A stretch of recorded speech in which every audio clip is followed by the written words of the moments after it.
Selangor FM, pilihan tepat. Aspirasi Negeriku. Selamat mendengar Aspirasi Negeriku.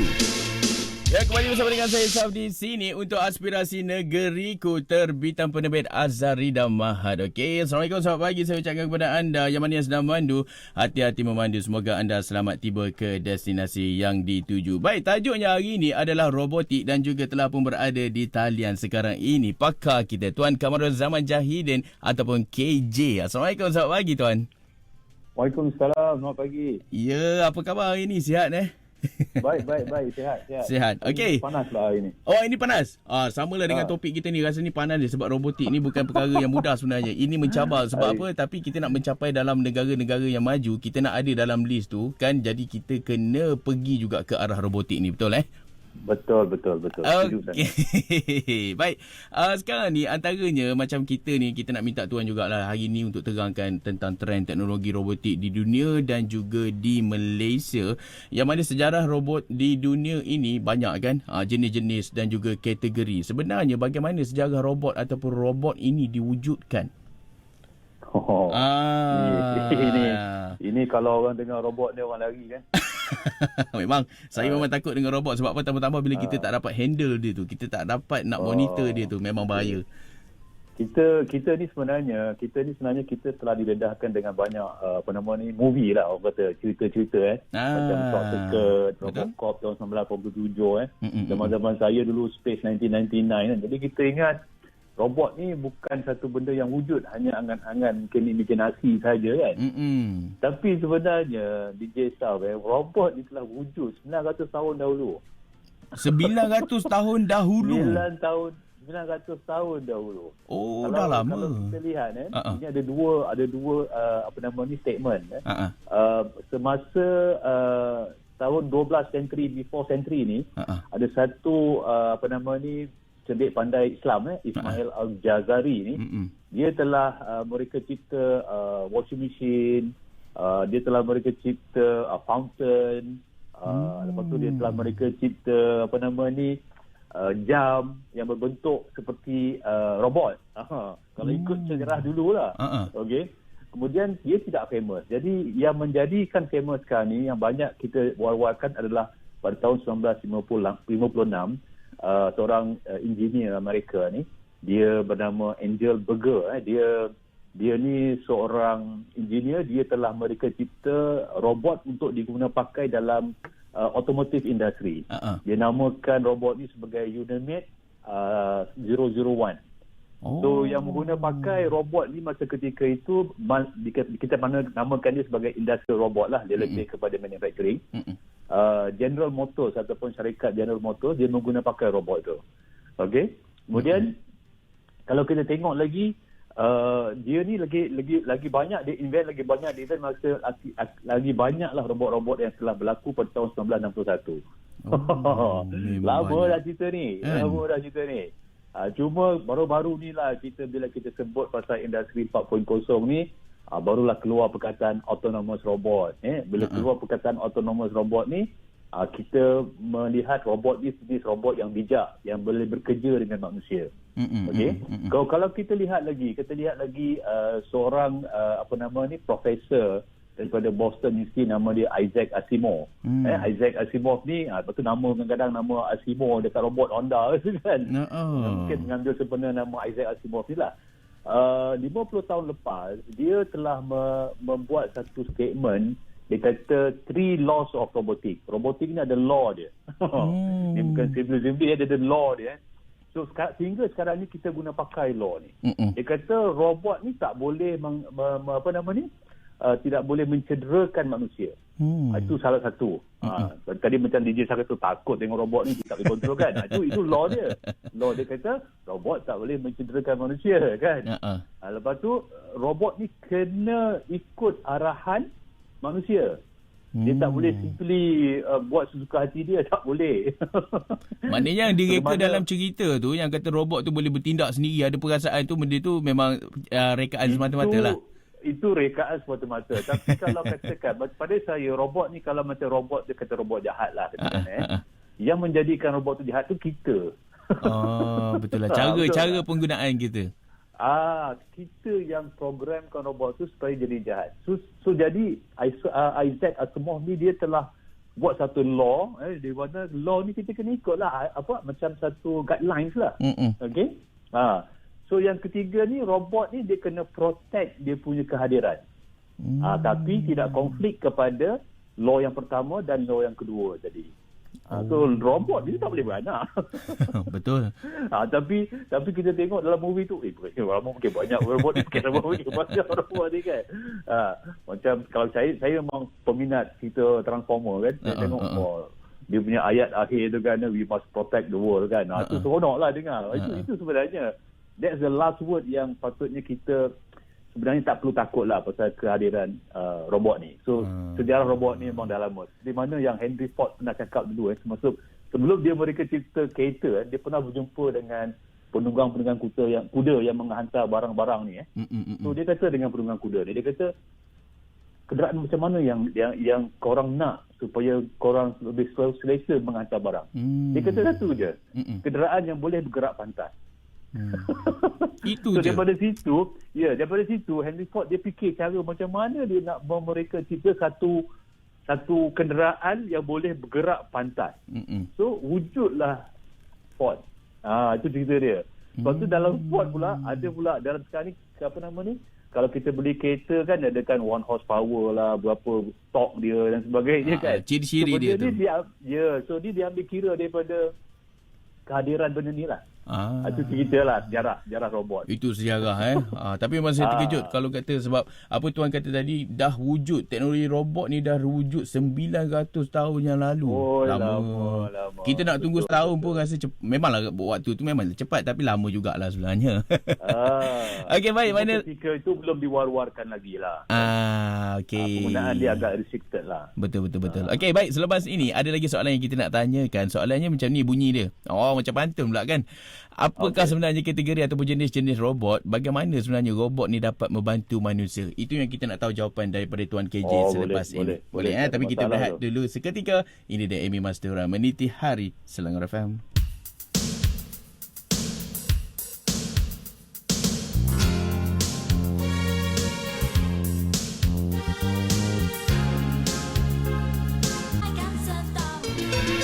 Aspirasi Negeriku. Selamat mendengar Aspirasi Negeriku.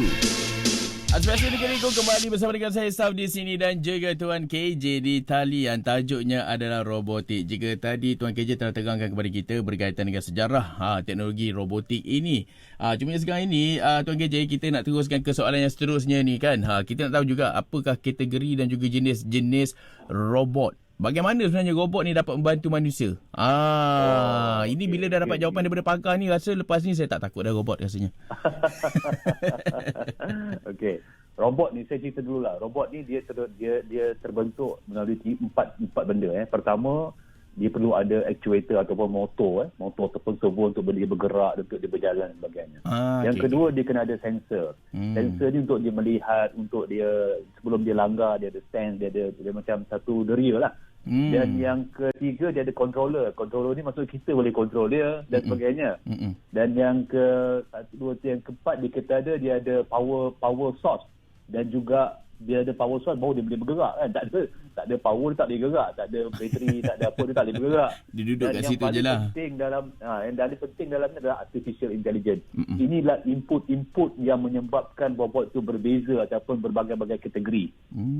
So artificial intelligence ni lah data yang kita perlu masukkan dalam ataupun dalam apa nama ni, dia panggil otak lah. Otak robot ni kita masukkan image, kita masukkan navigasi, kita masukkan programming, kita calculate, kita buat simulation. Banyaklah benda-benda ni. Itu kalau kadang-kadang kita nak bangunkan satu robot ni bukan sebulan 2 bulan dia tahu kan, dia makan tahun kadang-kadang sebab dia nak belajar benda tu kan. Betul. Jadi kalau kita tengok robot ni sebenarnya dia membantu kita kerja dari segi apa? Dari segi 4D.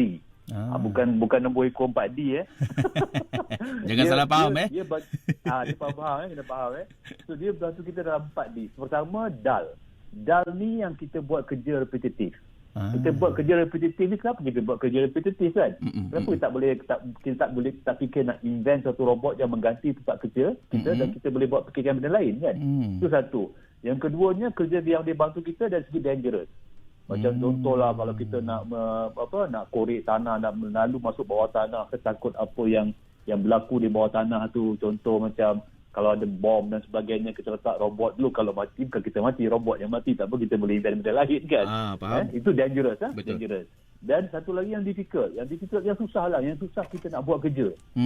Contohnya macam kita nak buat kerja welding welding tu mungkin susah kerja welding ni, tapi mungkin welding di dasar laut kan. Betul. Tapi kita boleh invent robot yang boleh pergi dekat dasar laut tu, dia sendiri buat kerja. Okey.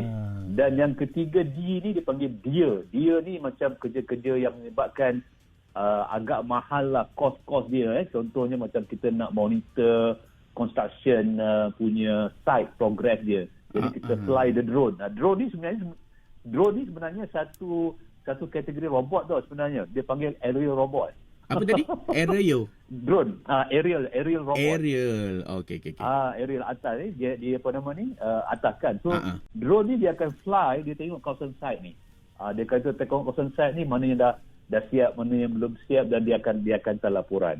Ni dipanggil 4D lah. So, banyak yang dibantu kita. Contohnya, dia boleh buat kerja sebagai handling, pick and place. Dia boleh buat assembly, dia boleh buat welding, dia boleh buat dispensing. Macam-macam lah. Saya tengok dalam manufacturing ni macam-macam. Betul. Dan kalau kita lihat industri yang betul-betul sekarang ni menggunakan pakai robot ni, banyak industri seperti manufacturing lah. Betul. Yang melibat kerja sebagai automotive, electrical, elektronik, machinery, food and beverages. Dia nak buat packaging, dia nak buat benda-benda yang melibatkan chemical, yang mana kita sendiri tak boleh nak pegang chemical tu kan. Jadi kalau kita lihat kategori robot ni, dia ada 3 kategori. Dia Dia ada 3 kategori, dia bukan robot. So dia 3 kategori. Satu kategori dia panggil industrial robot. So industrial robot ni basically kalau kita tengok dekat dalam manufacturing, dalam kilang, dia panggil robot arm lah. Yang boleh buat kerja, angkat barang, keluar barang, welding, soldering dan sebagainya, packaging dan sebagainya. Itu secara satu industrial robot. Yang kedua ni dia panggil commercial robot. So commercial robot ni macam kita tengok lah, kalau kita tengok ada setengah rumah tu ada vacuum cleaner kan, yang robot jalan dia. Dia nak beli bateri, dia masuk balik tempat dia balik kan. Itu salah satunya lah. Okey. Ada itu robot tu sebenarnya. dan ada juga kita panggil macam reception. Kalau macam dekat Tokyo, dekat Taiwan, dekat China, robot tu berjalan dekat tengah-tengah airport. Kita pergi dekat dia, kita tanya where is the location, dia akan jawab. Itu lebih kepada commercial robot. Okey. Betul. Dan juga sekarang ni kalau kita tengok COVID-19 ni, so kita terpaksa berjauhan daripada pesakit, doktor dan sebagainya. Dia tak boleh direct contact kan. Betul. Jadi dia menggunakan robot untuk hantar barang, hantar makanan, untuk bagi ubat, hantar makanan sebagainya. Itu dipanggil commercial robot. Dan yang ketiga dipanggil collaborative robot. Ini dia panggil cobot lah senangnya. Collaborative robot ni cobot dia panggil. So cobot ni dia masukkan unsur-unsur industrial robot tadi dengan commercial robot tu dia panggil collaborative robot. So collaborative robot ni dia lebih friendly user lah kepada manusia. Dia bukan nak replace manusia, tapi kita bekerja dengan dia. Kita bekerja bersama-sama dengan dia. Betul. Itu dipanggil collaborative robot. So kalau kita lihat sekarang ni kita banyak nak meningkatkan lagi collaborative robot supaya perception orang tidak mengatakan robot ni akan replace kerja kita. Itu yang banyak sekarang ni negara-negara membangun. Kita harap Malaysia pun akan bersama-sama menjadi producer nation dalam membangunkan collaborative robot di masa akan datang. Ya, itulah 3 kategori tadilah. 3C, semua C kan? Ya. Semua C. Maksudnya tadi ada 4D tadi tu, dull, dangerous, dear. Memang sememangnya Banyak lagi kena belajar ni sebenarnya. Ya, itu gunanya ni aspirasi negeriku ni, evolusi teknologi. Betul. Kita beri banyak ilmu kepada pendengar. Ya. Saya seronoklah benda ni. Kita share banyak ilmu kepada pendengar supaya dia lebih faham lah. Okey, betul. Okey, baik. Yang pada selepas ni kita nak kembali lagi bersama dengan Tuan KJ. Makin rancak makin seronok. Saya rasa tak cukup lah setengah jam ni. Tengoklah, kita minta lah kita buat paper kan. Kita minta 2 jam ke? Itu ada kopi tu. Okey, baik. Yang mana selepas ni ada lagi soalan yang kita nak tanyakan. Yang pertamanya, kita nak tahu juga status Malaysia berkaitan dengan industri robotik ini. Dan juga kita nak tahu juga apa sebenarnya perlu dilakukan kita ni dekat Malaysia ni untuk meningkatkan industri ini. Tapi kita berehat dulu seketika lah. Sebab apa? Ada lagu nyanyian Hello Saini dan juga Cakrahan selepas ini, Terlanjur Cinta. Boleh Tuan KJ Boleh. Selangor FM. Sepang, Sabak Bernah, Kuala Selangor, Hulu Selangor, Kelang, Kuala Langat, Hulu Langat, Gombak, Petaling. Walau di mana anda berada, Hanya satu frekuensi, 100.9 Selangor FM, pilihan tepat.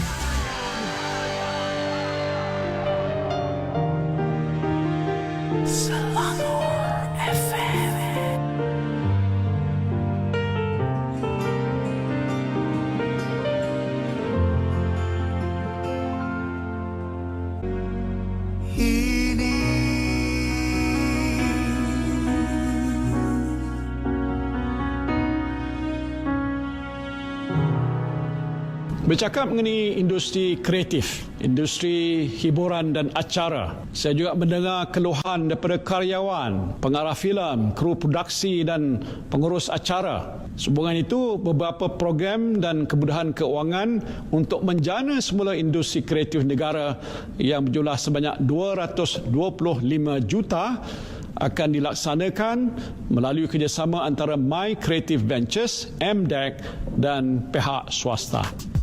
Pelanjana Semula Ekonomi Negara oleh Yang Amat Berhormat Tan Sri Muhyiddin Yassin, Perdana Menteri Malaysia. Aspirasi Negeriku. Selamat mendengar Aspirasi Negeriku.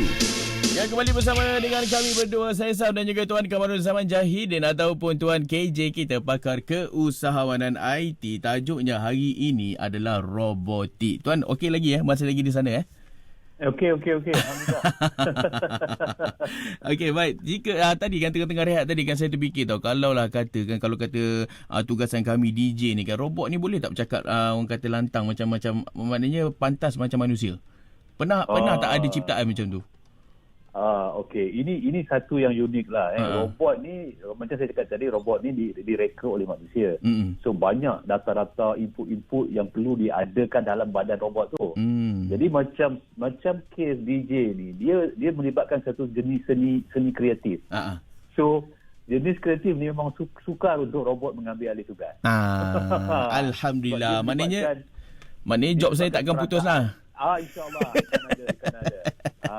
Buat kerja baik-baik, insyaAllah okey kot. InsyaAllah. Okey, baik. Sekarang kita nak tanyalah untuk industri robotik ni kan, status di negara Malaysia ni macam mana? Okey, kalau tengok Malaysia, sebenarnya Malaysia not bad lah pada saya. Dia dah mula menggunakan banyak.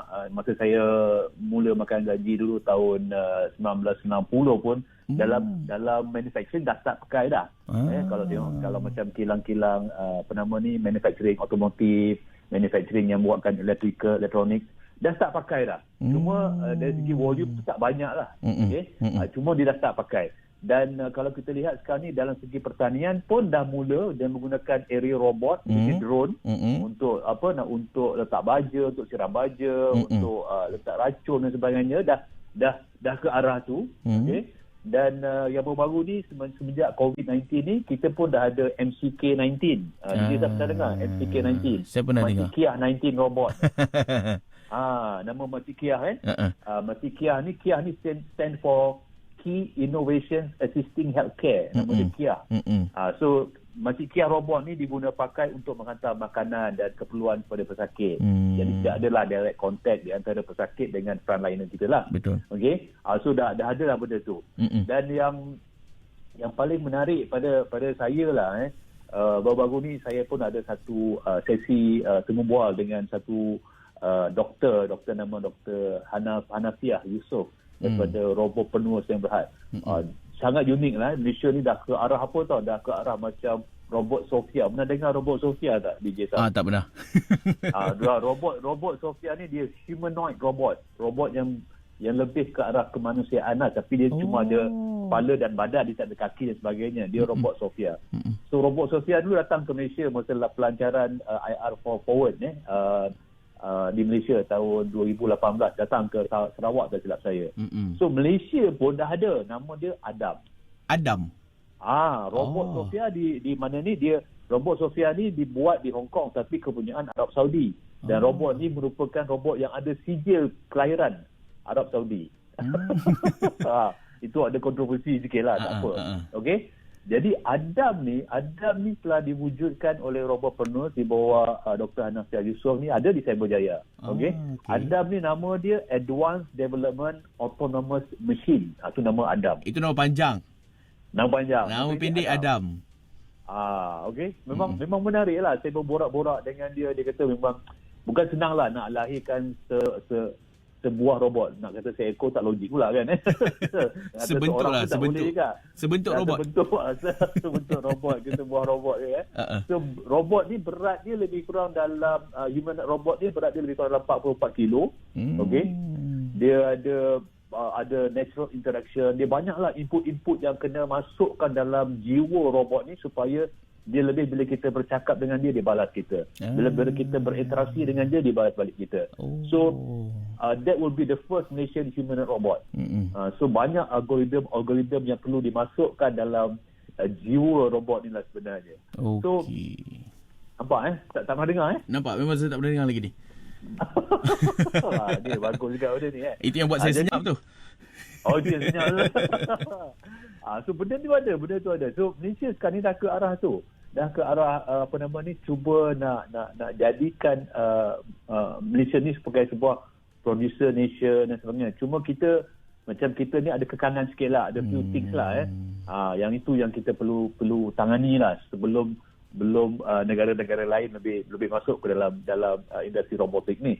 So kalau kita lihat industri robotik ni, kalau kita tengok the next 5 years tahun 2025 nanti akan banyak diguna pakai. Betul. Di mana nak diguna pakai ni?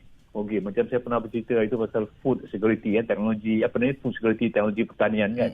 So nanti akan ada banyak proses-proses nak memotong buah, nak membuat something, nak pick up, nak memetik buah-buahan ni, nak macam-macam lah dalam industri pertanian ni. Betul. So kita perlu ada robot supaya kita boleh mengguna pakai mereka ni.